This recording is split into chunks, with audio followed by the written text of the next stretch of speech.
पाकिस्तान में बैठे भारत के दुश्मनों को एक एक कर कौन पहुंचा रहा है जन्नत? क्या लॉन्च हो चुका है ऑपरेशन हूर? पाकिस्तान का भारत पर इल्जाम, आतंकियों के खात्मे पर मातम क्यों? अगला नंबर हाफिज सईद और सलाउद्दीन का।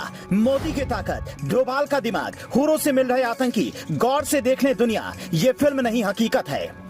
2015 में एक फिल्म आई थी फैंटम, जिसमें सैफ अली खान भारत के एक खुफिया एजेंट बने थे जो पाकिस्तान में जाकर हाफिज सईद को ठिकाने लगाता है। उस वक्त लोगों ने इस फिल्म को लेकर मजाक उड़ाया था, कुछ भी दिखाते थे, लेकिन क्या वो हकीकत में हो रहा है? पिछले एक हफ्ते में पाकिस्तान में 2 बड़े आतंकियों को हुरों के पास पहुंचा दिया गया, जिसे पाकिस्तान ने टारगेट किलिंग करार दिया है। इन रहस्यमयी मौतों के बाद पाकिस्तान में बैठे आतंकी आकाओं की पतलूनें गीली हो रही हैं, क्योंकि 26 फरवरी को 9/11 हमले के जिम्मेदार आतंकी सैयद खालिद रजा को उसके घर के सामने सीधे सर में गोली मार दी गई। इससे पहले 20 फरवरी को बशीर अहमद नाम के आतंकी को रावलपिंडी में नमाज पढ़कर घर जाते हुए जन्नत की सैर पर भेज दिया गया। इन दोनों ही आतंकियों की हत्या एक तरीके से की गई।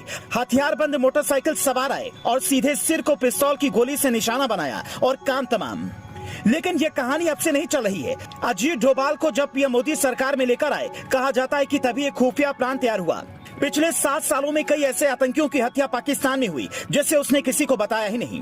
पिछले साल पाकिस्तान की कब्जे वाले कश्मीर में हिजबुल मुजाहिदीन के संस्थापक आतंकी सलाउद्दीन की गाड़ी को बम से उड़ाने की योजना बनाई गई थी, लेकिन हमला नाकाम हो गया।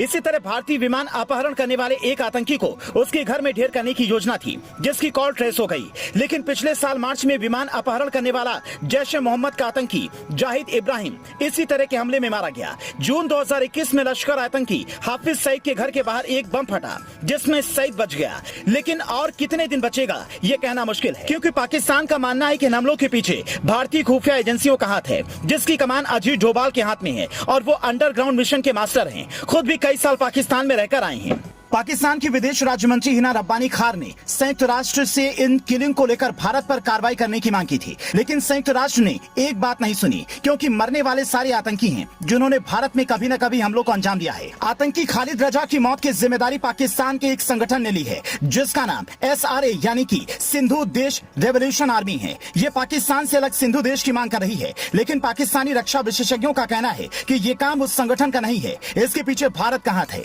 2019 में जब भारतीय सेना ने पाकिस्तान पर एयर स्ट्राइक की थी, तब प्रधानमंत्री मोदी ने कहा था कि ये पायलट प्रोजेक्ट था, असली खेल अब शुरू होगा।